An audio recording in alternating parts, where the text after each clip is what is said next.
Sandra Avila Petra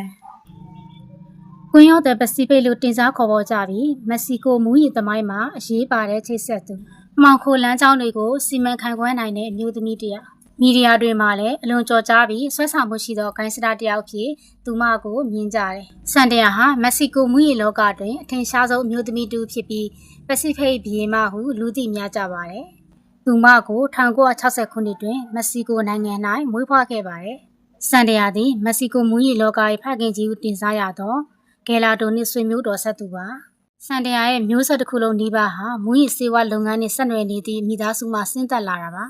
ါသူမသည်အလားပေါက်ကိုအထူးဂရုစိုက်သူဖြစ်ပြီးနာမည်ကျော်မူးယစ်ခိုင်းခေါင်းဆောင်များကြားတွင်အရေးပါသောပေါင်းကူးတရားဖြစ်ခဲ့ပါတယ်အထူးသဖြင့်ကိုလံဘီယာမှမူးယစ်ဆေးဝါးများကိုမက္ကဆီကိုမှတဆင့်အမေရိကန်သို့တင်ပို့ရလမ်းကြောင်းများကိုစီစဉ်ပေးခြင်းဖြင့်ငွေကြေးခဝါချခြင်းများတွင်ကျွမ်းကျင်သူဖြစ်နာမည်ကြီးပါတယ်2009တွင်မက္ကဆီကိုစီးတီး၌သူမကိုဖမ်းဆီးနိုင်ခဲ့ပါတယ်သူမကိုဖမ်းဆီးခဲ့စဉ်ကရဲများရှိတွင်ကြောက်ရွံ့ခြင်းမရှိဘဲအပြုံးလေးနှင့်ခေါင်းမော့ရင်ကော့ကရှောင်းလန်းသွားသည့်ပုံရိပ်ကကဘာကျော်ခဲ့ပါတယ်။မက္ကဆီကိုနှင့်အမေရိကန်ထောင်များတွင်နှစ်ပေါင်းများစွာနေထိုင်ခဲ့ရပြီးနောက်2015ခုနှစ်တွင်ပြန်လည်လွတ်မြောက်လာခဲ့ပါတယ်။ယခုအခါသူမသည်အသက်60ကျော်အရွယ်ရှိပြီဖြစ်ပြီးမက္ကဆီကိုတွင်ပြန်လည်နေထိုင်နေပါတယ်။စန်တရာသည် TikTok နှင့် Instagram တို့တွင်သူမ၏စိန်ခံဘဝနှင့်နေ့စဉ်ဘဝလှုပ်ရှားမှုများကိုတင်လင်းရှိသဖြင့်လူငယ်များကြားတွင်ပြန်လည်ရေပန်းစားလာခဲ့သည်။သူမ၏အကြောင်းကိုရိုက်ကူးရသည်The Queen of the South ဇလန်းတွဲသည်သူမ၏ပုံရိပ်ကိုခွင့်ပြုချက်မရှိဘဲအသုံးပြုသည်ဟုဆိုကာ Netflix ကိုတရားဆက်ဆိုသည့်သတင်းများလည်းထွက်ပေါ်နေခဲ့သည်စန်တရာကတာမန်မူးယစ်ရာဇာများကဲ့သို့လက်နက်ကန်တိုက်ခတ်ခြင်းတဲ့စီးပွားရေးဗျူဟာနှင့်ဆက်ဆံရေးကိုသာပုံမှုအသုံးချခဲ့သည်ဖြစ်သည်သူမ၏ဘဝကိုအခြေခံပြီးရုပ်ရှင်များတခြင်းများနှင့်စာအုပ်များစွာလည်းထွက်ရှိခဲ့ပါတယ်ကလော်ဒီယာအိုချိုအာဖေးလစ်တည်တဲ့မက္ကဆီကိုမူးယစ်လောကတွင်အန်ထရက်အေဂရီဟုလူသိများခဲ့ပါတယ်။အန်ထရက်အေဂရီဆိုတာကလော်ဒီယာကိုမူးယစ်လောကနဲ့မီဒီယာတွေကပေးထားတဲ့အမည်သာဖြစ်ပါတယ်။ကလော်ဒီယာဟာမာဖီးယားခေါင်းဆောင်များနဲ့မတူဘဲဆိုရှယ်မီဒီယာပေါ်တွင်သူမရဲ့အရှိန်အဝါကိုထုတ်ကြွခဲ့ခြင်းကြောင့်ကမ္ဘာတဝန်းတွင်ရေပန်းစားခဲ့ပါတယ်။သူမသည် Instagram နဲ့ Twitter တို့တွင်သူမရဲ့စင်ကန်ပစ္စည်းများရွှေရောင်ဝင်းနေသော AK-47 တနက်များအလန်းစားအဝတ်စားများနဲ့အကောင်းစားကားများကိုအမြတ်တင်လေးရှိပြီး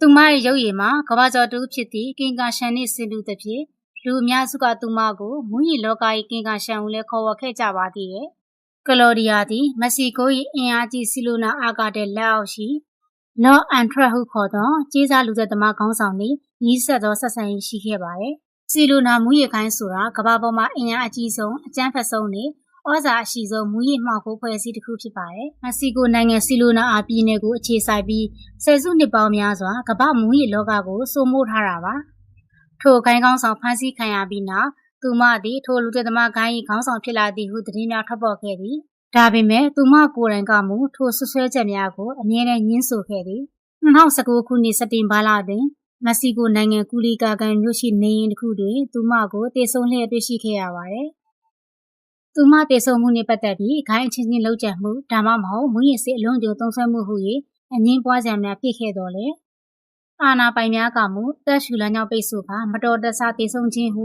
အတည်ပြုခဲ့သည်တေဆုံချိန်တွင်သူမ၏အသက်မှာ32နှစ်ခန့်သာရှိပါသေးတယ်မာရီယာလစ်ချ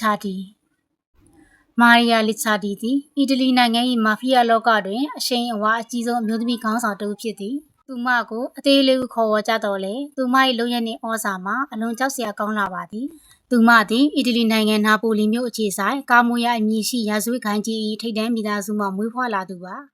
1990ပြည့်လွန်နှစ်များတွင်သူမ၏မောင်ဖြစ်သူနှင့်ခင်မွန်းဖြစ်သူတို့ဖမ်းဆီးခံရပြီးနောက်မာရီယာဟာလီစီယာဒီဂိုင်း၏အကြီးအကဲဖြစ်တာဝန်ယူခဲ့ပြီးမာဖီးယားလောကတွင်အမျိုးသမီးတဦးကထိပ်တန်းခေါင်းဆောင်ဖြစ်လာခြင်းမှာအလွန်ရှားပါသောဖြစ်ရပါမာရီယာဟာမတူညီသောမာဖီးယားဂိုင်းငယ်များကိုစုစည်းပြီးအင်အားကြီးမဟာမိတ်အဖွဲ့ကိုတည်ထောင်ခဲ့ပါတယ်။မူးယစ်ဆေးဝါးလက်နက်မှောင်ခိုရောင်းဝယ်ရုံတင်မကပဲလူကုန်ကူးမှုအထူးသဖြင့်အမျိုးသမီးများကိုအာရမခိုင်းစေခြင်း